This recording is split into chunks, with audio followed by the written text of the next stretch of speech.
V tem delu leta kar pogosto se mi zdi, slišimo tisto, moraš biti pozorna na svoj notranji sveti prostor, moraš ta sveti prostor nahraniti. Ampak kaj hudiča to sploh pomeni? Se mi zdi, da ljudje zelo radi pripovedujemo o nekih stvareh, katerih zares sploh ne razumemo in v resnici sploh ne vemo, o čem natanko teče beseda.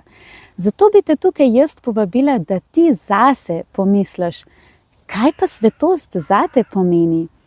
Kdaj so tisti trenutki, ko se znajdeš v tistem čudenju, ko je res tisti občutek, življenje je toliko več, kot samo to, kar vsak dan vidimo okrog sebe. Kdaj se čutiš zares pozitivno ponižna pred veličino in lepoto življenja? Kdaj se čutiš zares povezano z življenjem? In ko te trenutke prepoznaš, točno veš, kaj je zate svetost in na kakšen način si jo podariti, na kakšen način sebe zares globinsko nahraniti. Takrat hraniš svoj notranji sveti prostor. In tega se ne rabiš od nikogar naučiti, zato ker to modrost v resnici že nosiš v sebi.